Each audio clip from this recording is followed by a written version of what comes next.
matagutlo, matagadlaw. Adunay mga panghitabo dito sa kauluhan, panghitabo sa gawa sa atong nasod, ug adunay mga panghitabo dinhi sa atong dapit. Mga panghitabo nga mao'y makapaikag sa katawhan, nga mabinantayon sa lakat ug dagan sa panahon karon.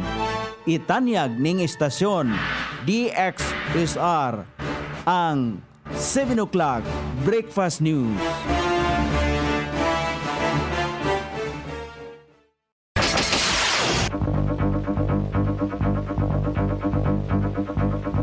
Higala, kumusta? May buntag Iligan, may buntag Mindanao, may buntag Pilipinas.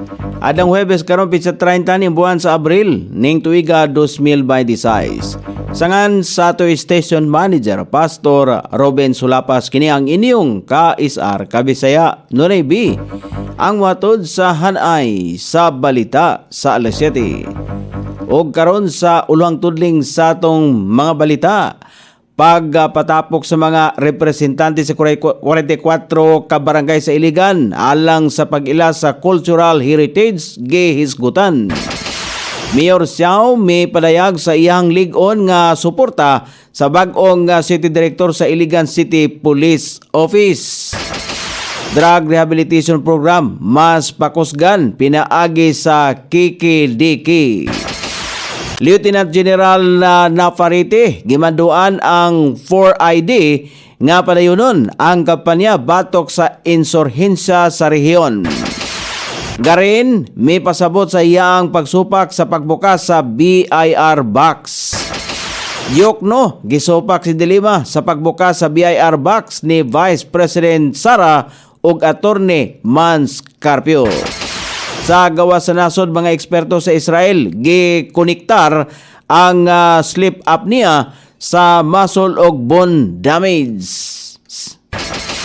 Sa balita sa kinabuhing Kristohanon, usa ka Baptist Church sa Ukraine naigo samtang gipahigayon ang prayer meeting. Kini ang uluhang tudling sa atong mga balita nga dalit kanato ning istasyon. DXSR 106.7 sa inyong FM dial. Ang bugtong radyo sa Dakbayan Siligan nga nagsibya sa balaang kasulatan, pinasubay sa inspired and preserved, not simply dictated, King James Version sa Anchor Broadcasting Corporation.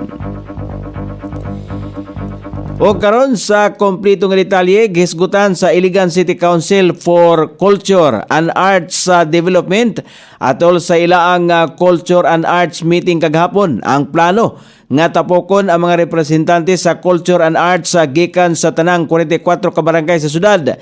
Tumong niini nga mailhan og ma-preserbar ang cultural heritage sa matag barangay sa Iligan.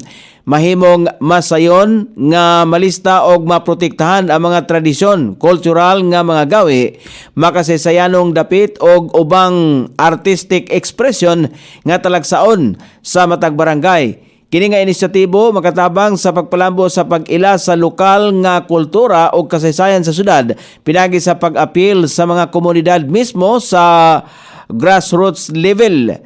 Nauna nang giendorso sa council ang 21 ka mga cultural heritage sa sangguniang panlungsod. Hiniaron ideklarang kabahin sa Iligan. May padayag sa iyaang lig-on nga suporta si Mayor Frederick Xiao sa bakong OIC City Director sa Iligan City Police Office nga si Police Colonel Mario Makiran Jr.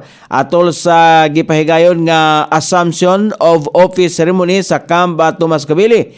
Sa iyaang mensahe, giila ni Mayor Xiao ang Iligan City Police Office isip haligi sa kalinaw ug kahusay sa dakbayan o gidaig ang dedikasyon sa mga kapulisan nga nagpadayon sa ilang serbisyo bisan pa sa personal nga mga sakripisyo. Sumala pa niya ang lig-on nga suporta gikan sa regional ug lokal nga liderato mo hinungdan sa padayon nga kalampusan sa Peace and Order Initiative sa Iligan.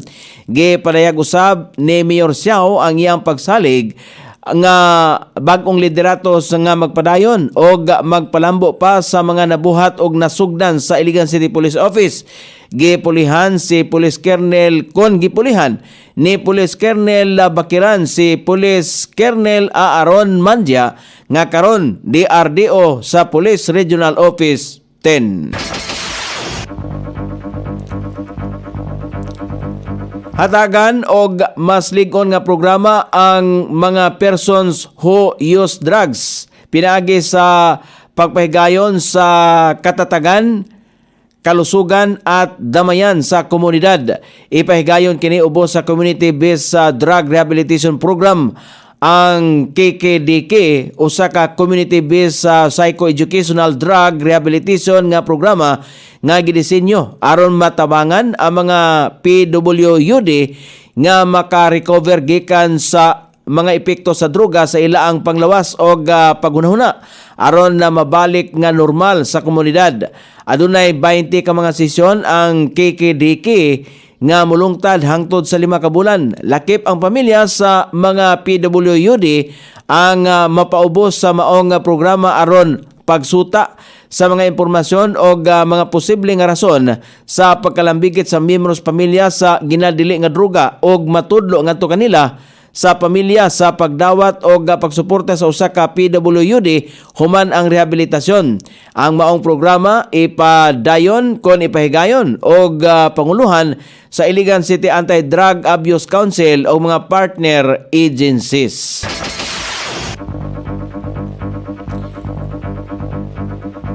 Gimanduan ni Lieutenant General Antonio Nafarite, Commanding General sa Philippine Army, ang 4th Infantry Diamond Division ubos sa bagong commanding officer nga si Brigadier General Siegfried Tubalado nga opisyal ng mipuli kang outgoing 4th Infantry Division Commander Major General Michael Anayron Jr.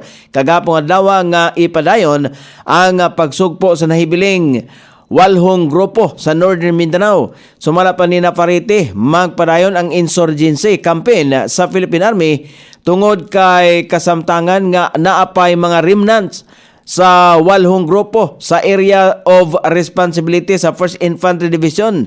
Gidaig usab ni Nafarite ang kadaugan sa 4th Infantry Diamond Division ubos sa liderato ni Abayron kon Anayron tungod kay iya ang sa iyang termino isip commanding officer malampuso niining napakunhuran ang pwersa sa mga rebelde sa Caraga ug Northern Mindanao region.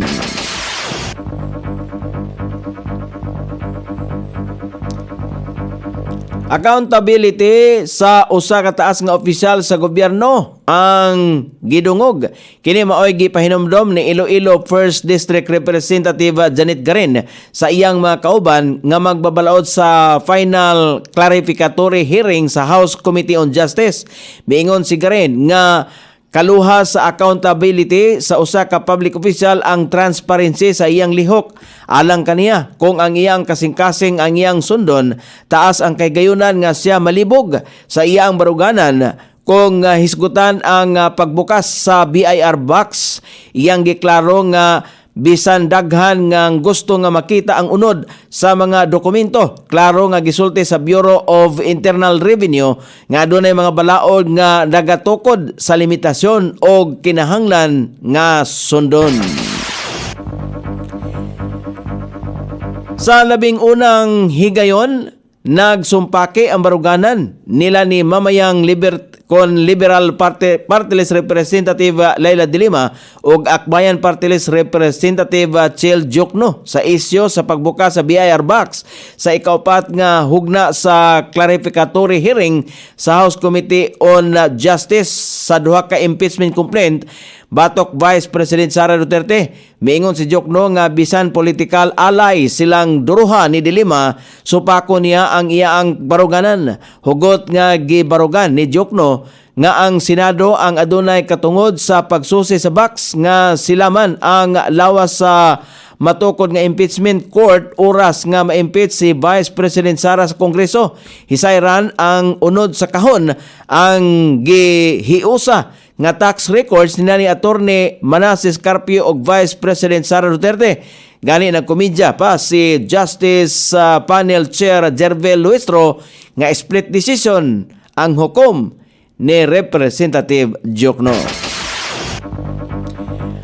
O karon sa balita sa gawas sa nasod, gipagawas sa mga eksperto sa Ben Gurion University o sa Joroco kon Soroka University Medical Center ang usa ka pagtuon nga adunay kalabutan sa obstructive sleep apnea ngadto sa skeletal muscle quality sa usa ka tawo. Sa pagtuon gihimo sa mga eksperto na taho nga ang obstructive sleep apnea makaapekto sa muscle strength, composition o bone density sa tao. Dugang pa ang padayon nga pagkulang sa oxygen level sa lawas samtang matulog, dili tarong nga sleeping cycle o padayon nga stress ang makaapekto sa bukog o muscles, ilabi na kon magkataas ang edad o timbang sa usa ka tawo. O karon sa balita sa kinabuhing Kristohanon, gibombahan sa pwersa sa nasod sa Russia ang usa ka Baptist Church sa nasod sa Ukraine, samtang ang mga Kristohanon malinawong nagpahigayon og prayer meeting. Gikataho nga ang naasoyng pagpangatake mao ang hinungdan sa kamatayon sa usa ka alagad sa Dios ug pagkasamad sa 8 ka mga Kristohanon. Ang naasoyng tigumanan mao ang nahimong espiritual nga balay alang sa 300 ka mga Kristohanon sa Ukraine, diin kini ang ika-700 kapin ka mga simbahan sa nasod ang gibombahan sa kasundaluhan sa Russia. O karon sa kahimtang sa pagbanabana sa dagan sa panahon, ang Easterless palay makapiktar sa nasod nga Pilipinon. Ang Dinagat Island, Surigao del Norte, Surigao del Sur, Davao Oriental, Metro Manila ug ang ubang bahin sa nasod ang makasinati og madag-umon nga kalangitan inubanan sa mga pagpanalugdog o ginagmay mga pag-ulan. Bisan dinhi sa Mindanao, epekto kini sa Easterless. Sukod sa temperatura, dinhi sa Dagbayan Siligan ang kabugnawon ana sa 26 ug ang kainiton mosangko sa 36 degrees centigrado. Ang adlaw misilang kaganiya sa alas 5:34 ug mosawop unya sa alas 6:13 sa sayong takna sa kagabhion. Inyong nabate ang kinatibuk ang hanay sa balita sa alas 7 nga dalit kanato ning istasyon. DXSR 106.7 sa inyong FM dial. Ang bugtong radyo sa Dakbayan Siligan nga nagsibya sa Balangkas Sulatan. Pinasubay sa Inspired and Preserved, not simply dictated, King James Version sa Anchor Broadcasting Corporation. Sangan sa tikswat sa atong balitang internasyonal o sa kinabuhing Kristohanon, pitjan sa balita lokal, Coney Island. Sa ato station manager, Pastor Robin Sulapas, kini ang inyong ka-isar Kabisaya Nonebi. Magpasalamat og mingon. Mayong buntag, Iligan.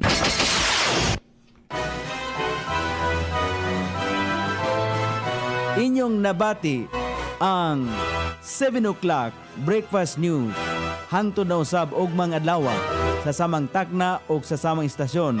Daghang salamat sa iyong pagpaminaw ug maayong buntag.